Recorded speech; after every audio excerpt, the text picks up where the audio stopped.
I'd like you very much to interact. I would rather not stand here and blather on to blank faces. And if you interact, by the way, they won't put the films, I'm sure, on YouTube, so that'll be a good thing. We can scupper the production as well at the same time. So do feel free to chat. I've only got 3 slides, and I'm going to come at this in sort of a bit of a haphazard way. This is the extract of extract directly from Wikipedia. I thought I'd better. I was curious. I was curious to what the definition of it was. Does everyone sort of agree with this? It's not bad, I think. Allocation aids attribution of ownerships of hydrocarbons, contributing elements to a commingled flow. I mean, it's pretty good for Wikipedia, don't you think? Contributing sources, petroleum wells, delivering flows.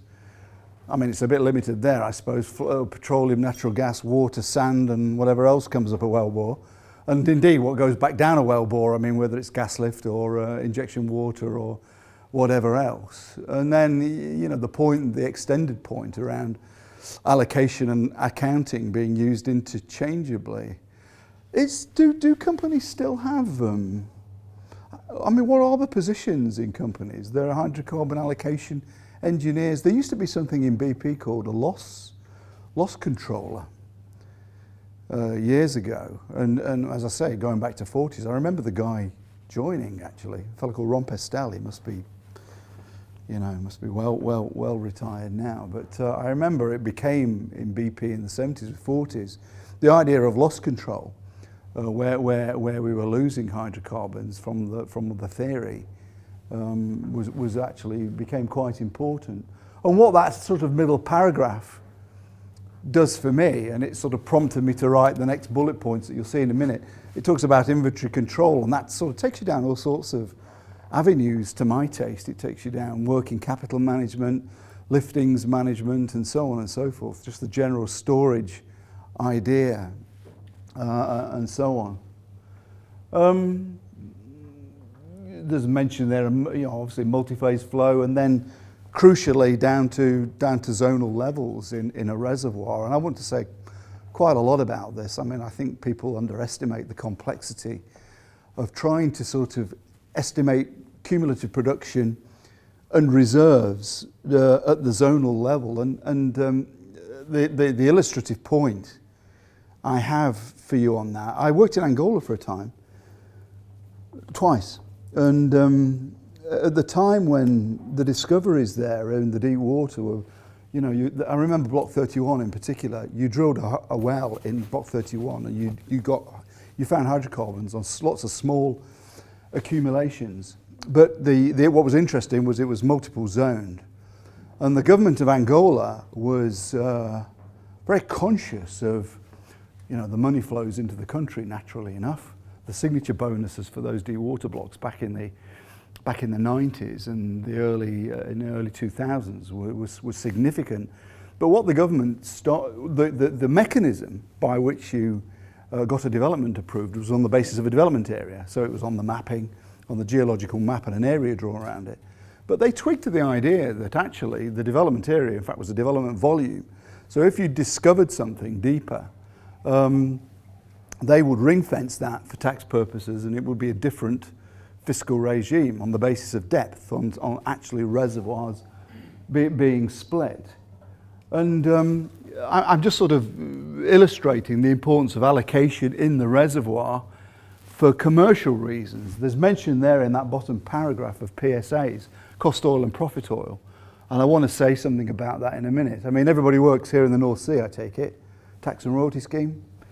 PSAs, which are significant in terms of production of oil worldwide, mostly in Africa, North Africa, the former Soviet Union, Kazakhstan, Azerbaijan, they're all PSA environments. And that, you get paid crucially on hydrocarbons won and saved, as opposed to, you know, just on the basis of price, you take all the risk in a tax and royalty scheme like in the North Sea. So I want to sort of come back to that. Does everybody sort of reads that and rings bells? Is there anything missing? Nobody see anything missing? I mean, I don't, but you're the experts. There might be something missing there. But I thought that was pretty good of Wikipedia. So the word is out. Phil, did you write that? So maybe somebody in this room wrote it. But it's really actually quite good. I mean, it gets a bit dangerous at the bottom here. Some components may be alkane hydrocarbons, boiling point fractions, and more molecular weight fractions. I sort of get a bit, that's getting a bit beyond my my knowledge base when you get down into, into the chemical analysis. So what I've done here then was sort of from that paragraph, and I've talked in the conversations I've had with Peter and Esther about EnergySys. What are the consequences of their product? I know it isn't about their product, but what does it all mean? So I sort of wanted to wander through these a little bit with you, and there's a couple more that I've thought of since I arrived, and we can sort of examine them and see what people's thoughts are. As I say, I want to come back to this PSA idea in particular. So cumulative for production and forward volumes, the forecast. They sort of go hand in hand. In Brown's time in BP, data, and particularly forecasts, then translated forecasts into cash flow statements, and then financials into net income. I can't, underestimate. Somebody here from BP? Okay. I can't, it's probably still the same, understate just how, fastidious and what a cottage industry that was in terms of generating, what had been produced and the accuracy of the data. And then crucially, for the purposes of talking to the investment analysts, what the forecast would be and the growth story. There's a few sort of nods and smiles in the room. Yeah, we know what the execs want from us. And what's the forecast? What's the risk on the forecast? But as I say, I've been sort of come up a sort of managerial route, I suppose, in my later years. I've never really lost sight. I've tried not to lose sight anyway, of the people doing technical work, pure technical work, and the importance of it in the scheme of things, and make business decisions related to the quality of what goes into the technical work. And I know it's sort of tough times right now, and I know from Dana and job losses and all this kind of thing, I sort of struggle with making sure that there's competency there on the part of the organisation to do this kind of thing, to make sure production data is properly kept, proper records are kept, and proper forecasts are given. Because then, on the one hand you cut costs, on the other hand, if it's through headcount, let's say, and then on the other hand, you're telling to the markets what a great growth story you've got. Well, it all has to hang together. The data, the forecasting, the analysis has to then hang very much together with the forward plan of the company, is what I'm trying to say here. I'm actually trying to give you all give you some accolades here and just recognise the importance of the job that you do. So that's sort of cumulative production and the forward forecast as it pertains to somebody in a CEO or a head of investor relations type role. Very often the people who are heads of investor relations wouldn't know one end of a meter run from another, quite frankly. And but there they are telling the analysts, if you're a publicly quoted company, what a great job they're going to do on the growth story. And you all know probably better than anybody, that's got risks around it. It's not definitive, it isn't perfect, and these things don't behave in a perfect way. So again, I'm sort of emphasising to you the importance of what you do from the perspective of the management and even outside of the management sphere. And the third one is really sort of, follows on from the first two. So what does it all mean in terms of future investments? And this has got relevance in terms of reserves audits and competent persons reports that get done for the purpose of the banks. So if you're a small cap, and many of us are, or there's more of that in the world than there used to be when I certainly worked here in the 70s. It was BP, Shell, Mobil, and probably very few others at the time. I guess Chevron, Texaco. But the majors raising finance was not an issue. Well, I never knew a damn thing about it. As a junior engineer, I didn't see the relevance of it, but I certainly see it today, whereby if you have not got good data inputs a good story. It doesn't have to be a fanciful reservoir model with a prediction, you know, with lots of cells in it and a big eclipse model or something like that that does a forecast. But I think people who do, the likes of RPS and others who do reserves auditing and competent persons reports are placing heavy reliance on the data that you acquire, that you then analyse, and certainly the allocation method that gets used, speaks volumes. It speaks volumes. Unfortunate choice. It actually, is a big determinant of, ultimately, of a reserve story that you have to give to somebody, whether it's a bank or an investment analyst, and tell you a story about your company, why people should invest in it, or why people should give you a loan. So the consequences of allocation are far and wide. The flip chart's gone. It was here a minute ago. I was just going to show you something that just draw something up that. So in my new life post Dana, one or two of the guys were asking me, what am I doing? I'm sort of. It's kind of interesting. I mean, I live in London now. I don't live up here anymore, but there's lots of people with money, but they're all sort of very reluctant brides. They don't want to part with it. They don't know where oil prices are going to go. They think, well, it's $50, heading for 70, what is it? And so there's a lot. I was actually with somebody yesterday, a big engineering house, a foreign one, and it doesn't matter who it was.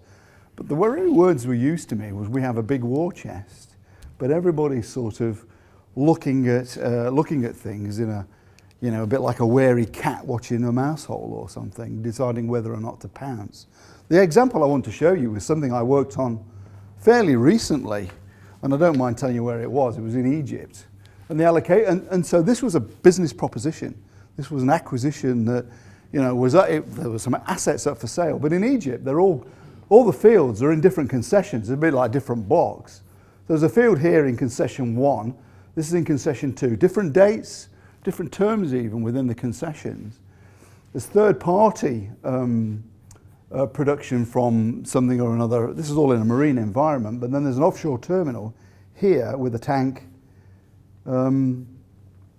and loads of stuff feeding into here. It's festooned with lines. There's third-party inputs into this thing as well. So what was for sale was this lot, not this, and not other things coming in. And the whole thing was just done on tank dips. So the metering out off of this terminal was done from strapping the tank here, and it went into a line that went into a processing terminal further up where liftings occurred. This is Ras Shakir, in case you don't know, in the Gulf of Suez. The point I wanted to make was that on the terminal, there is a massive long manifold with loads of lines coming into it. There's not a meter to be seen anywhere. If the test separators offshore are not functioning, which many of them were not, and certainly there was no particularly, at least proven metering there. There may have been some sort of orifice plate or something like that, but it wasn't very good.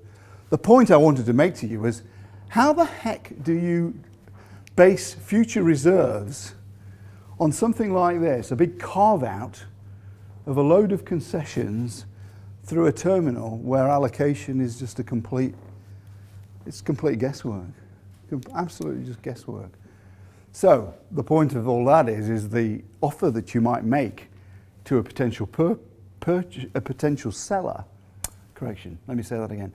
The offer that you might make as a potential buyer of the properties to the seller was very much conditional on doing some allocation and metering on the concessions that we were buying to make sure what the oil was going through the terminal was genuinely ours as a potential buyer.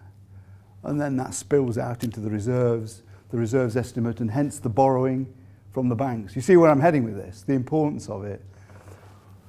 Well, I coined these phrases myself. I think they're okay. The devil's in the data, which is what you deal with, but the real value is in the analysis that you do with it. This is again honouring and being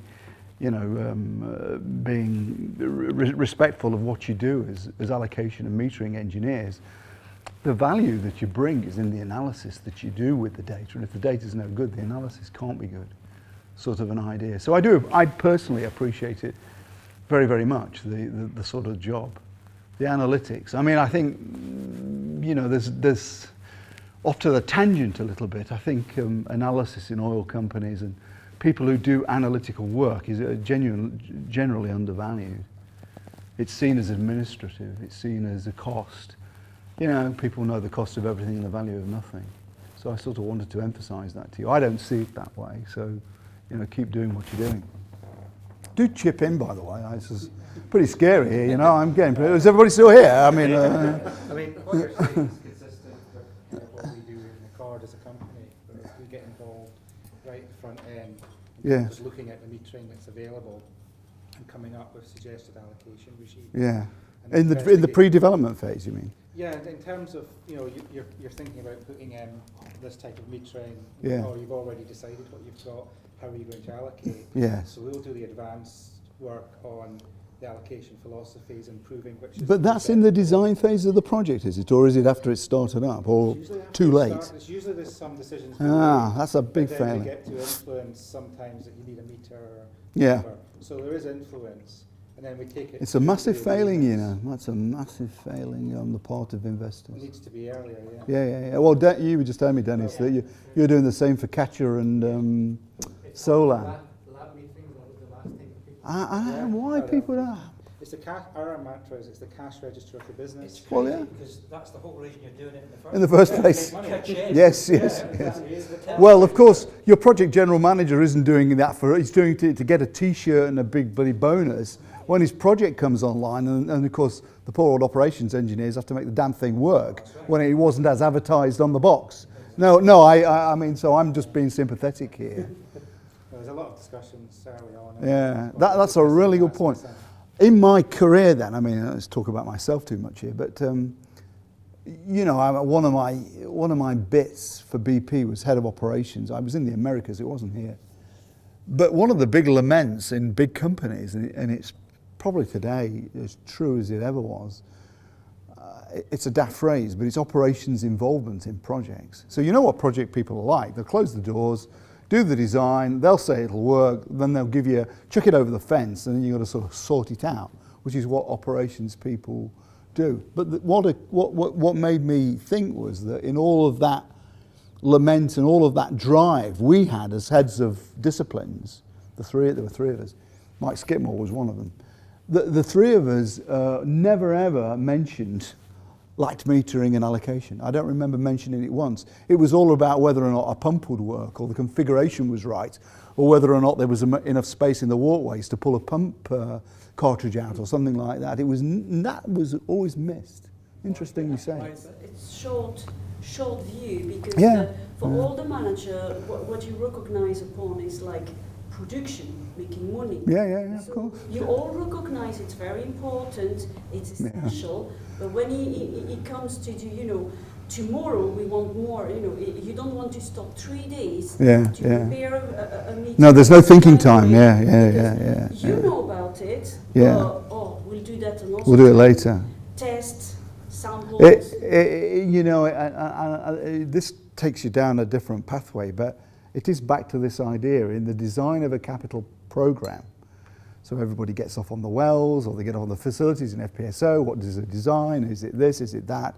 And then there's the usual tendering of this and that and the other equipment spec, usually the big stuff like the generators, or who's going to do the separation module or whatever else. And back of the bus is exactly what you say, is the actual purpose it's all there for in the first place, which was to run money through a meter. Yeah, interesting. Yeah, it's a real insight for me, actually. Historically as well, a lot of the platforms will have been, you know, same partners, just get it out and offshore. Enough metering for that. Yes. And then as they start to bring third-party fields, then they're stuck with it. And suddenly discover that what we get involved with something. Well, actually, the metering that you've now got needs to be reconfigured. To do allocation on the platform. Yeah, indeed. Well, my example here. Or indeed, the interesting exercise between Shell and Exxon and Brunei, going back 50, 60 years. Yes. The settlement that was done. Really? There was an equalisation, was there, at the end of it, really? The Sultan's brother hightailed it to Paris. Yeah. Pulled up. Hey, you know, you better be careful. You could end up giving a load of money back. Well, this example here, I mean, you probably can't, I'm sorry you didn't draw it particularly well, but as I say, there's a tank here. I've actually been to this terminal, and there's a line that goes up the desert, it's an 8-inch line. But and even this was rather imprecise. The main tank dips were at the loading point, so the tanks on the vessel was actually the volume from the field. The problem is it was 100 fields, not 100, but a lot of fields, probably 30 or so. And the commercial point that I sort of alluded to earlier on that was on that definition from Wikipedia where it said cost and profit oil. So in a PSA environment, you're actually, your entitlement barrels are based on the costs that you put in. So allocation is not just about volumes out, it's about allocation of costs to each individual asset. And as I say, the commercial terms and the legal structure and all of these things was different. So if you hadn't got the costs right and you weren't measuring volumes back properly at the terminal, you know, your commercial arrangements bust. It was a complete falsehood. And me and my mates who were potential buyers, what was the basis on which we were ever going to make a bid? It was going to be conditional on a million things, that oil and gas was properly metered in the first place. And of course, on the cost side, we did a review of accounts and made sure that the books were in good shape, which they probably weren't either. So I think allocation, that was my PSA point, which some of you may be familiar with, but I'm very familiar with it. I mean, I've worked in 5 PSAs in my career, and it really is, allocation is really germane to proper management of that fiscal regime.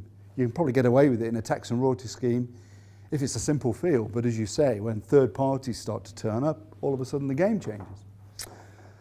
I mean, this is sort of for the reservoir engineers or closet reservoir engineers in the room. I mean, the recovery mechanism, cumulative volumes and good data back to wells, back to horizons, allocation of gas lift volumes to wells, injection water to where there's a water flood or anything else that you stick down there in the hope of getting recovery factor up. My ex-chief reservoir engineer at Dana used to, Cindy knows him, agonize over poor data, over the way data management and data quality, it's not about you this, but just over time, we sort of struggled with data quality to be able to assess where we really stood with reserves. And as I say, if you've got a reserves auditor, third party, no data or doubtful data will cause them to err on the cautious side. So their reserves won't be on your books that you thought you were if they think that the data isn't right or there is none in the first place. I see some nods again on all this. So the importance of all this with respect to reserves, and as I said, to repeat myself, the consequences of that with banks, you know, investor relations or anybody else. I mean, the value of a company is in its reserves, right? The facilities are just enablers to get the oil and gas out. But the value, as in a dollar's sense or a pound sense, is in the value of the reserves in the ground. That's very complicated when you take history in line, because in the life of a field, you could have many different companies. Yeah. And the definition of the reserve can change from Well, one to yeah, another. yeah, that's another thing. So you're Yeah. not comparing or taking Apples with into account apples, the same yeah. numbers. Yes. And you can end up, if you add up the wrong, oranges and apples. Yes, yes. Can be misleading. Yeah. Well, I think all of these points, I mean, I'm just sort of reflecting to you on just the consequences of getting this wrong, I guess. The consequences are just far beyond the morning report being wrong and you having to put a correction in. It just has so much sort of reach in terms of the business decisions and, the business analysis is the point I'm trying to emphasize through my little way of, showing the examples that I know. Tax is sort of self-evident. I mean, clearly it is. I suppose tax is really at lac meters and at fiscal meters that are, regularly proven. I wouldn't know in the North Sea what the regime is. Presumably DEC or OGA, whoever it is now, has a requirement for regular proving, but I wouldn't know that. Although that, in my early days, I remember that being sort of, well, okay, we'll do it if we must sort of thing. I'm sure it's not like that now. I remember the Norwegians were very fastidious on this. We got a prover loop out on Gida every year or every 2 years, and I used to sit and watch the ball go around myself. I was just interested in it professionally. But tax and the fiscal take from the revenue stream is clearly very much a function of getting allocation right. And again, if you've got multiple streams from multiple licenses and owners going across your facility. This is what I mentioned earlier on, data for data rooms. This is the acquisition story, the importance of data to make as a seller, you should want to have good data in your data room so that an informed seller can genuinely make an informed offer, and it's fair. In other words, you get the value you expect, and the buyer is buying what he thinks he or she should be buying, in terms of the volumes. And as I say, my experience in my life more recently, but also in the past, data room data. Has anybody been in data rooms for acquisitions? I'm sure people have. You just sort of see, it's rubbish. It's heartbreaking. So some of the shit you see, quite frankly. Just edit that out. It's absolutely. I've set data rooms up, and that's been fantastic. Yeah, well, of course. But the other thing about that these days is a lot of virtual ones. So this is not done in a. You sort of, all the well logs and all the production records that were on sort of crinkly bits of paper are all sort of scanned into some file, and you think, I've got to wade through all this lot. But the point is the numbers and the quality of the numbers against calibrated meters, of course. Asset performance and optimization, that's in the here and now. What can we do this quarter? And I sort of want to run this together with this. Working capital management. I remember, again, in the days of good old BP, cash was king, or it was that day anyway. It might not have been the previous week, but cash was king. I remember at the end of the year struggling around to make sure we brought a lifting forward into December, like sort of December the 31st, so we could get the cash in the bank account before the quarter closing, all of this kind of thing. And that brings pressures to allocation engineers and production engineers trying to make that happen. It was almost like I was in my mind, the tanker was on the buoy. It was in Georgia, the Supsa terminal. In my head, I got a hold of the rope and was letting the tanker go before it was midnight. It was a bit like that. And I remember, again, my poor old liftings and allocation folks all trying to sort of manipulate this so that we could get whatever our share was at the time of 70,000 tons of oil. We'd have got a big check in 4Q, whatever it was, 2000 as opposed to 1Q 2001, and that made a huge difference to the sort of fortunes and the story of the company. And again, I bring all of that highfalutin stuff back down to folks like you who do this job. I'm being very, what's the word, loquacious about what you do. So yeah. Why didn't you think about that when you were actually in the job? I suppose, sorry, hindsight. I suppose, when you're in, that particular job, I was the VP of operations, and you know what, at the time, there is the thing there, and particularly in Azerbaijan in the relatively early days anyway, the big thing was safety. We were doing a project as well. We had loads of driving deaths and stuff like that. And I just think, well, in BP's case, it wasn't toxicity, that was afterwards, but the management agenda, you sort of have to go with the flow here. I remember being scared to death we had 2 deaths during my watch in the Caspian, on a drilling rig actually. And my mind was just somewhere else. I had some very good people, very good staff, and people who dealt with the liftings, the ship vetting, the allocation. There was not much to allocate really, except to the subsurface. So when it runs itself very well. But I think the point is a different one. When it gets complex is when you need to focus as a manager on it and be supportive of the system and of the people doing the job. When there are multiple streams and there's partner squabbles and all the rest of it, then you all of a sudden thrust into the front of it all, or into the middle of it all, I suppose. So I didn't think about it, but then at the time, the agenda was just a different one somehow. The other thing about that was we were trying to get the BTC pipeline approved by the various governments, and it was a massive political job. I just remember being so distracted. The pipeline leaked enormously, by the way. It was tapped into endlessly. It was always a bloody tap, and there was always a pipeline leak. So I was more worried about the integrity and the safety of it all as I was the engineering of it and the allocation of it. I remember once we found a load of unexploded ordnance by the pipeline. Apparently, in the Soviet days, a armaments factory had blown up, and there were all these bloody shells around the line. We dug them up and found them. So, you just get distracted with things. Honestly, that's true. I swear. Sorry? A minor distraction. Well, the funny thing about that, I might as well complete the story. The funny thing about that, so the old emergency response was, I'm sort of in the control room, waving my arms around and all this. And the lads go down there and they build mountains of sandbags and so on and so forth. And we're all sort of peering over the top of these sandbags. Anyway, the army turned up and some young Azeri squaddies just picked the whole lot up, put them over the shoulder and walked off with it all. So, there was no real need to have been distracted on it. So one comment. Yes, sir. Yeah, so one of the basic things then would be, since the devil is in the data reconciliation is like the first key step to assess. So you need to be aware what's the available data, the quality of that data, if you need to fill in the gaps, and then first, as the first step, try to reconcile the data to improve the data as much as you can as the base of the analysis, and then go forward with the analytics. I mean, presumably you all are in this problem. There are gaps, and you have to make your best judgments, don't you? I would imagine you do, as a matter of course, because it isn't right, or there is something missing, or something's down, or the instrument tech's not fitted. Well, I'm sure it's a daily thing. So, I mean, it's an imprecise science, but that doesn't mean to say it's a race to the bottom. We should all be trying to do the best we can with what we have, is my view, for all these good reasons and probably more besides.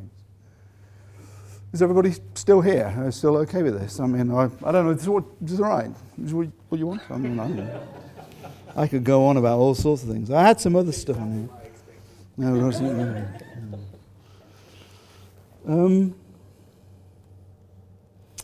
Yeah, I think I covered what I wanted to do.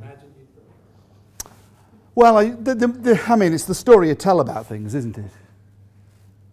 So, your value. This was originally entitled EnergySys, a little promo, but Peter doesn't want to promote EnergySys. But so this is about, as I've tried to say, just valuing you as practitioners in the subject. Value the analysis is all sort of a bit gratuitous, maybe, but facilitate what you do is with the analysis. I'm emphasizing analytics here, not data gathering and allocation, but what you do with that data. Between people who talk business and people who talk about information systems, if that's what an allocation system is. I used to talk to you, didn't I? We used to talk, Cindy and I. I didn't sort of bypass all the management and talk to Cindy directly about something. I used to get into trouble for it with somebody.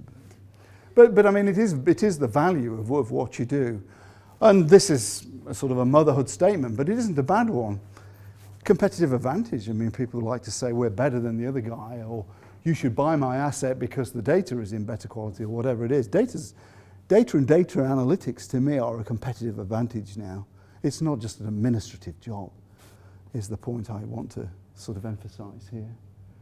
Analysis into action, to your point earlier on, stewardship of data leads to data quality and innovation with this. So what can you do with it, and what can you do with the analysis that then, may enable you to come up with an innovative deal structure. But if the data doesn't exist, and the information is not there, or the allocation isn't done right, then you're stuck in the data as opposed to stuck in the innovative idea, is the point I was trying to make there. And for the IT, there's a lone voice, isn't there, in the room for IT, maybe 2 or 3. System tail doesn't wag the technical dog. I mean, the conversations I've ever only had about much of this is which system we use and what's the cost of it, and how much effort it takes, and fiddling around inside of the box of tricks. Again, I come back to the idea that the system is not the tail that should wag the dog. It's the management of the information, the data, and to emphasise it some more, the analytics.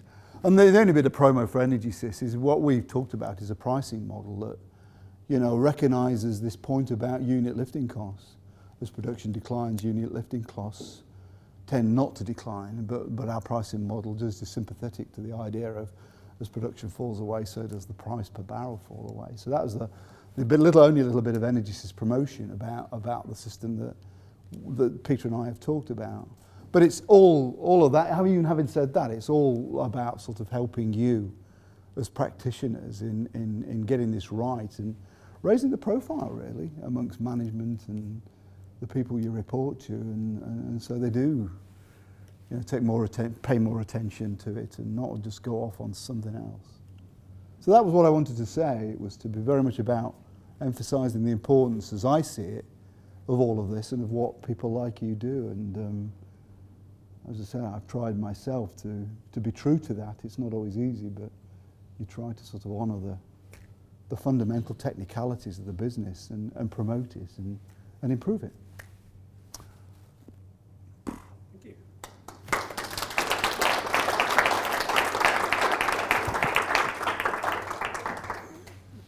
Okay, some questions. And the benefit of questions is the more questions you ask, the shorter time you have to listen to me, which is great. I have one question for you before I open up to the audience. It's actually not mine. It's I don't know, some of you here might know Dave Crockett, and he's just had a minor stroke.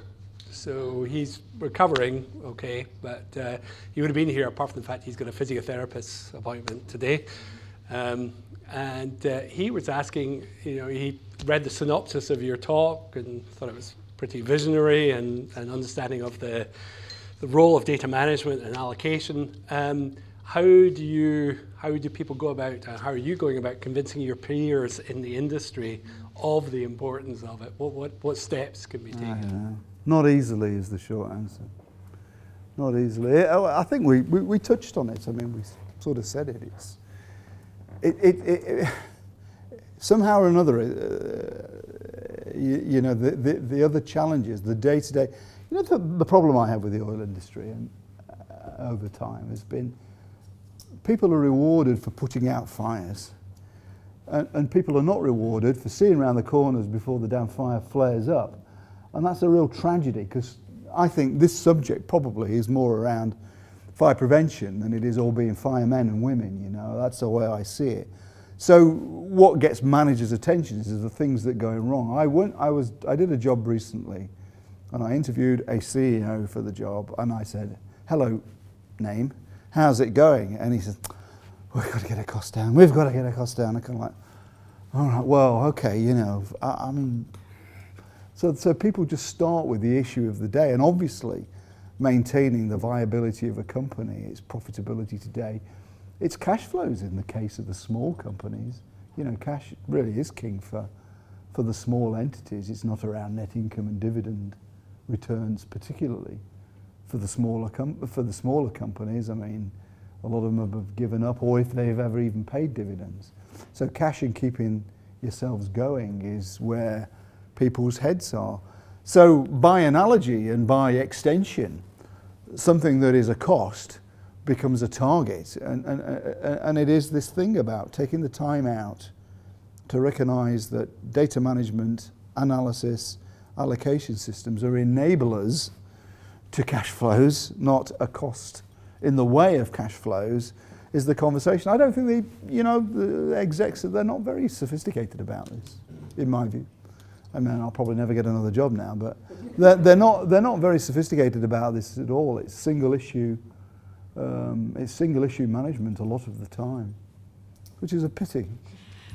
Do you think allocation should become more important, because the fields are getting very older, so enhanced recovery, you need good allocation for the subsurface or the reservoir engineer to do proper decision and know what to do. And the incremental volumes and the tax allowances and everything else that flows from an EOR scheme. Yeah, absolutely. I'm sort of, in all of that, I probably didn't say it very well, but I'm absolutely advocating that, yes. Well, I'm advocating that reserves management, whether it's an EOR scheme, a steam flood, or what do you call it, a polymer flood, or whatever else you might be wanting to do.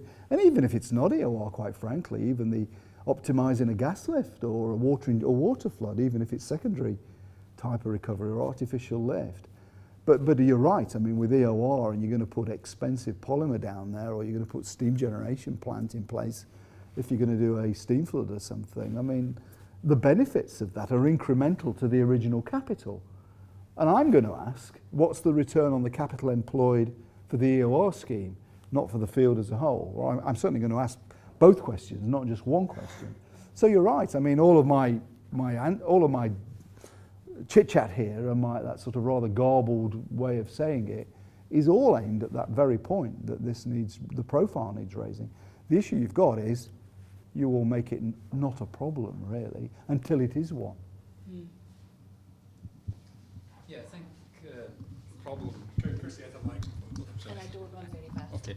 Yeah, I think the problem on that issue on incremental volumes is just the lack of good data, measurement data. You've got the meters and systems that's installed, and trying to retrofit extra meters to give you that new data is very difficult when you've got a mature asset.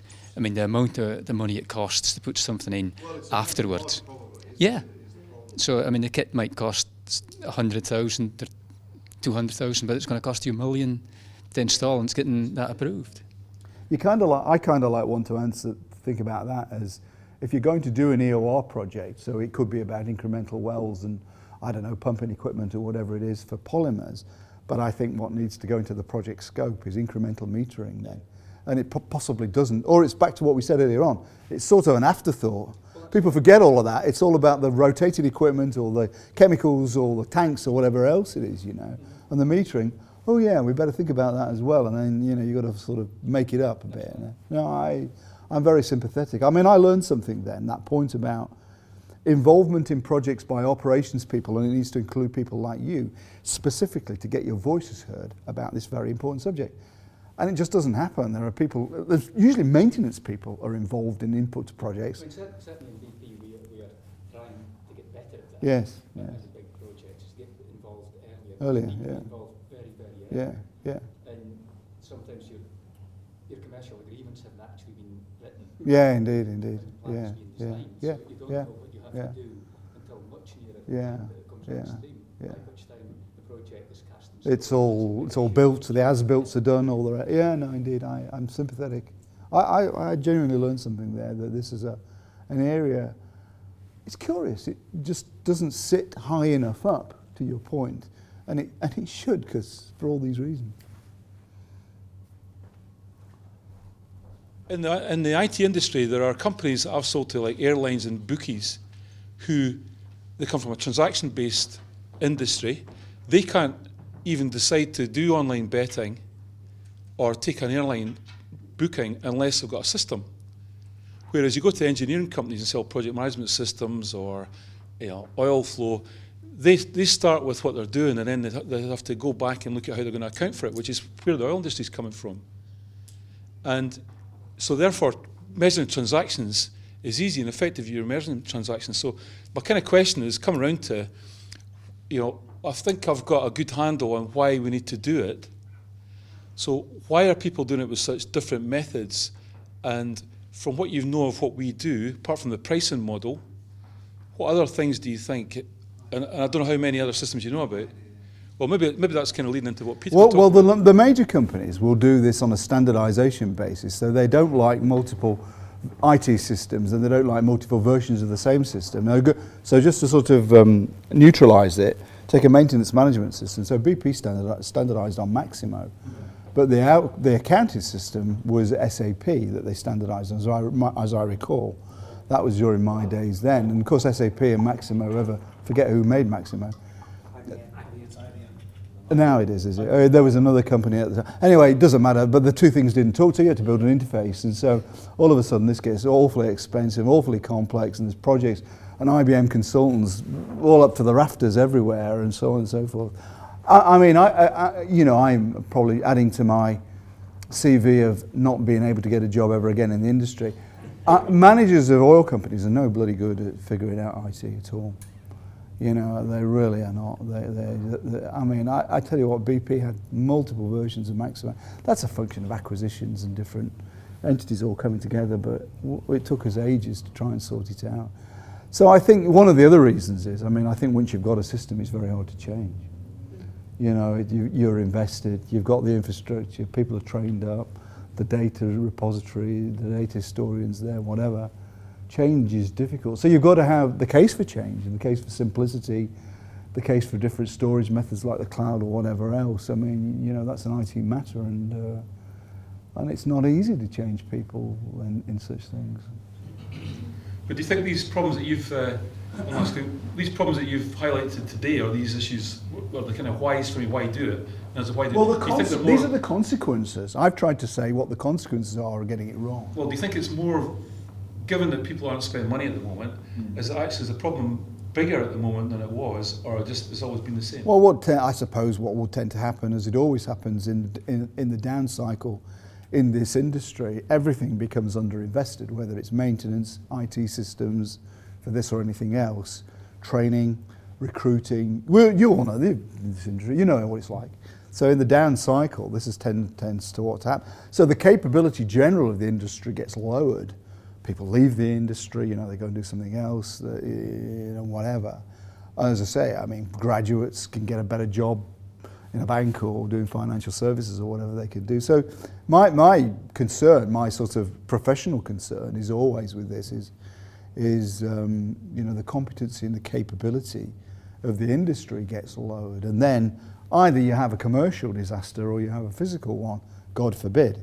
You know, I'm not saying there's a direct correlation between the two, but you know, everybody knows the North Sea story. Maintenance has been underinvested in maintenance.